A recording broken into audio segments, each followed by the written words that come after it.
ለምን የሚያይ ሰው ያየውን ይመሰክራል ይናገራልና።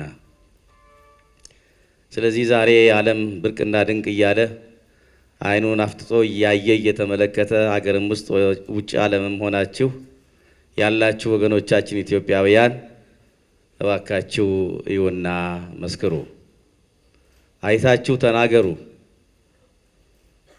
ምስክርነት ብቻ አይደለም፣ ተባበሩ። ካልተባበራችሁ ደግሞ በርቱ በሉ፣ ጠንክሩ በሏቸው። ይሄን ልና ዛሬ ሀገራችን ኢትዮጵያ ያለችበትን እድገት ሳይ ዳግም እንደተወለድኩ እቆጥረዋለሁ። ይሄ ሁሉ ለውጥ እንዴት መጣ?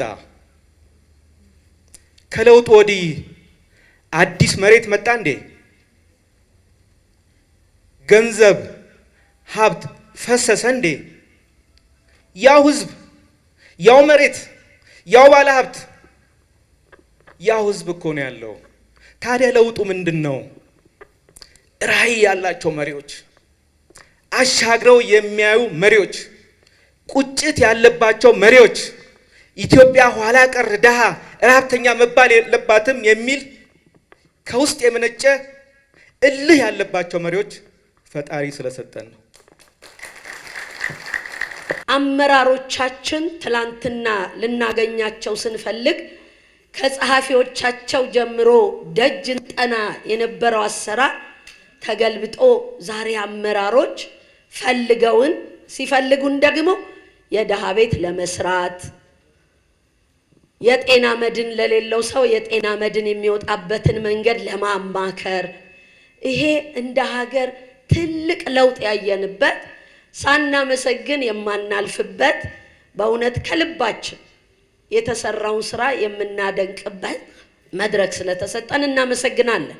ብልጽግና ከመምጣቱ በፊት የነበረው የስጋት ቋት የነበርነበትን እናስታውሰዋለን። ትልቅ ስጋትና ፍራቻ የነበረን ጊዜ ነበርና አሁን ደግሞ ታድለን እድልን ወደ ድል የለወጥነበት ዘመን በመሆኑ ለመግለጽ የሚከብዱ ስራዎች ብዙ ተሰርተዋል። አዲስ አበባን አስውበናል። በጣም ትልቅ ስራ ሰርተናል። የተሰሩትን ስራ እውነት ለመናገር መግለጽ ያቅታል። ምክንያቱም ዛሬ አንድ እናት ልጅን ምን ላብላው የምትል ልጇን ዩኒፎርም አልብሶ ምግብ አብልቶ ያውም በሜኖ መርጦ የውስጥ ችግር እንዳለ ሆኖ በሜኖ መርጦ ልጇ አበልቶ ሲመጣ ምን ያህል እርካታ እንደሆነ አስቡት። አዲስ አበባ አልተነካም። የአዲስ አበባ ውዝፍ ቀላል አይመስላችሁ። ምን የት ነበር የሚልና ያስብላል። ቅድም የታነሱት ነገር ማለት በጣም ብዙ ስራ ነው የሚፈልገው። በጣም ብዙ ነገር ብዙ ገንዘብ ይፈልጋል። ለዚህ ነው ቀንና ከማታ መስራት ካልሆነ በስተቀር ቢሮ ቁጭ ብሎ በቃ ይሄን አርግ ብሎ አመራር በመስጠት አይሆንም። አብሮ እዛ ውስጥ ገብቶ ዳክሮ እያንዳንዱን ጉዳዩን እየገባን በእግር እየወጣን እየወረድን እየተከታተልን ካልሆነ በስተቀር አይሆንም። ያንን ለማድረግ ነው የሚያግዘው። ይሄ ደግሞ እናንተ የሰጣችሁት ኃላፊነት ነው። ይሄ የሰጣችሁት ኃላፊነት እንድናገለግላችሁ ነው። የኢትዮጵያ ዲሞክራሲ ወደዚህ መሸጋገር አለበት። ከተሞችን ለመለወጥ ወይም ደግሞ ትራንስፎርም ለማድረግ የህዝብ ሚና የነዋሪ ሚና አይተኬ ነው ማለት ነው። ከተማ የሚሰራው ለሰው ነው። ስራ ሁሉ የሚሰራው ለሰው ነው። የሰው ልጅ እንዲጠቀምበት ነው። ውጤት እንዲያመጣ ሰው እንዲጠቀም፣ ተጠቃሚ ሰውን የማያደርግ እስከሆነ ድረስ ውጤት ነው ተብሎ አይወሰድም። ስለዚህ ይሄን ለማድረግ ግን የከተማው ህዝብ የነዋሪው ሚና ምንም አይነት የሚተካው አካል የለውም። ለዛም ነው አዲስ አበባ ከተማ ተአምር የተባለውን እስከዛሬ በወረቀት ተጽፎ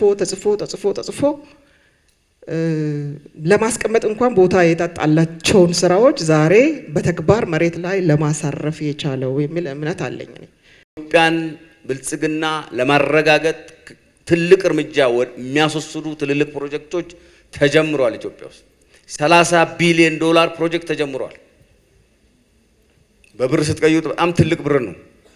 ይሄ በእርግጠኝነት ተሰልቶ ወደ ስራ የተገባ ነው። ገና ብር የሚፈልግለት ምንም የሚፈልግለት አይደለም። ሁሉ ነገር ተጨርሶ ያው ክቡር ጠቅላይ ሚኒስትራችን ታውቃላችሁ፣ ስራ ጨርሰው ነው የሚጀምሩት።